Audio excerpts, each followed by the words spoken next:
dibutuhkan pemimpin yang mempunyai nyali, dibutuhkan pemimpin yang berani mengambil keputusan, dibutuhkan pemimpin yang berani bertindak, dibutuhkan pemimpin yang berani mengambil risiko.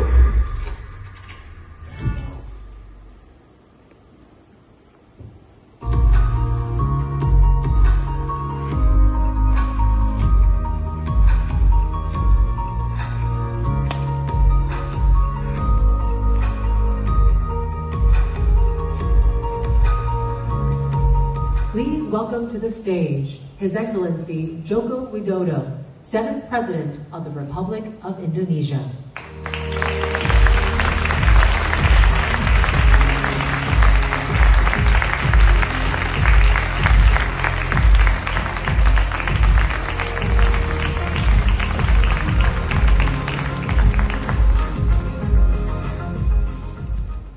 Thank you, John. Your Excellency, distinguished guests, ladies and gentlemen, it is a great honor for me to speak before you today. When I look back at Indonesia's journey over the past decade, I see one clear lesson. Change is never easy, but change is necessary. When I first became president, I had a simple question. How can we build a strong economy for 280 million people? We knew there were no shortcuts. That is why we focus on the basics, building roads, seaport, airport, power plant, and digital networks. Because without strong infrastructure, an economy cannot grow. And Indonesia has also made a great progress in digital infrastructure, building data centers, launching new satellites, expanding digital network, and improving connectivity across the nation. We introduced regulations that encourage local businesses and startups to grow. And today, we have strong reason why building infrastructure and introducing regulation are very important before moving into the intelligent economy. First, it is because infrastructure provides the foundation for connectivity, data flow, and technological integration. It is the best backbone that makes the intelligent economy run. And second, with the right regulations, this ecosystem can grow stronger and faster, allowing innovation, technology, and entrepreneurship to thrive together. This is how new opportunities were born. Indonesian startups like Gojek, Tokopedia, HelloDoc, Traveloka grow because the ecosystem supports them to grow. Kris Indonesia makes digital payment easy and universal. Today, a street vendor in small village uses the same system as a big company does in Jakarta. And these days, Indonesia is also learning how to make better use data, technology, and resources through downstream initiative and the EV battery sector. This is a step in the direction of an intelligent economy. On the other hand, we ensure that our young people and our SMEs are trained with the digital and data skill to thrive. And we also ensure that this growth is sustainable for our people and our planet. One more thing, Indonesia is a part of the global supply chains for electric vehicle batteries. For us, this is not only about economics. It's about building strong foundation for the future. This story shows one important thing. When the government builds the right foundations, innovation will follow.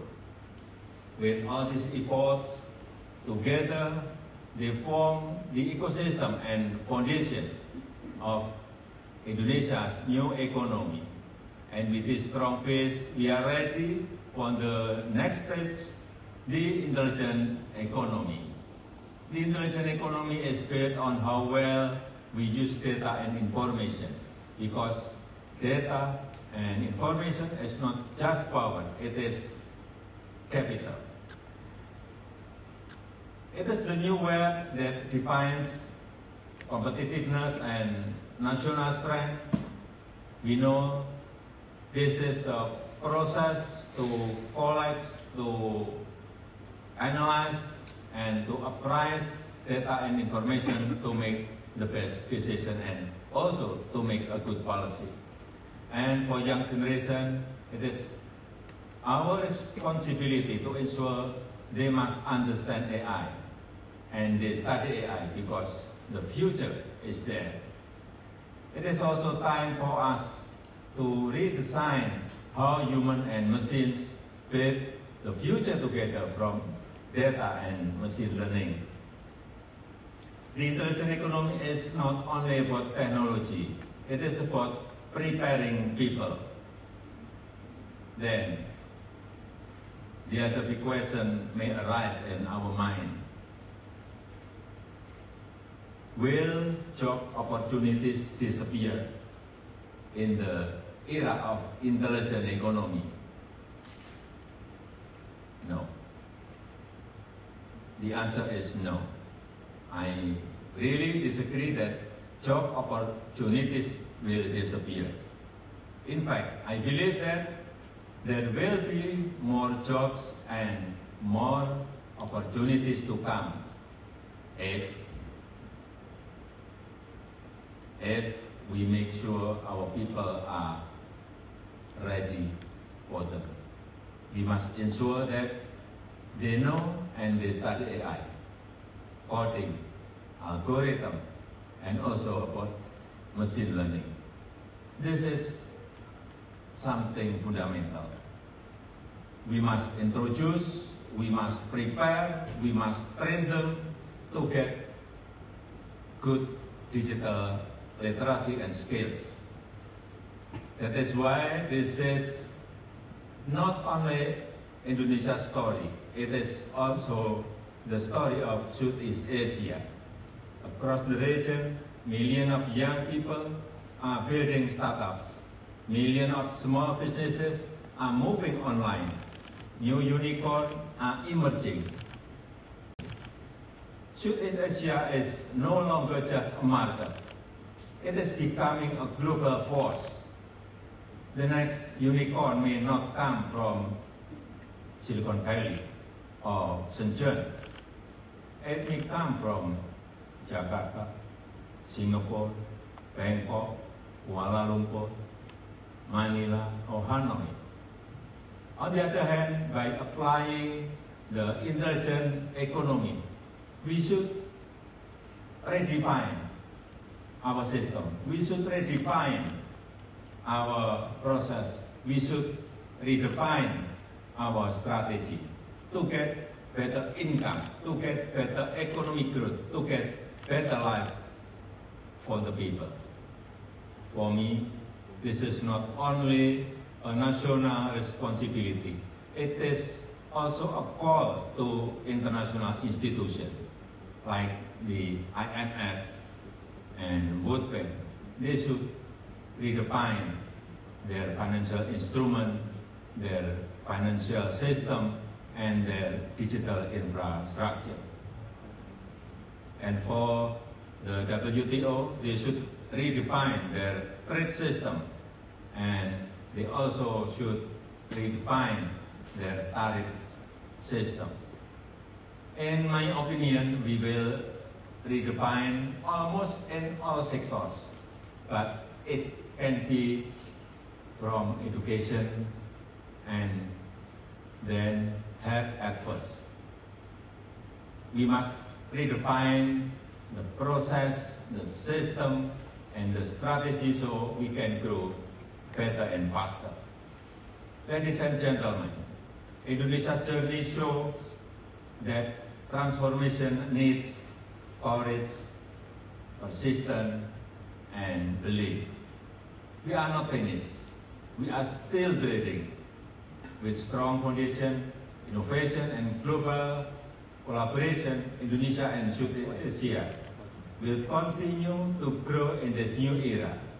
In this new era of economy, cooperation, and collaboration are the key to run intelligent economy. And I believe that in this new economy, the intelligent economy, nations, companies, and societies that can integrate intelligence into governance, industries, and social system will grow better and faster. And I also believe that in the next 5 to 10 years, to 15 years, there will be a big humanoid robotic revolution. And there will be a big AI revolution. So, beware of this. Thank you.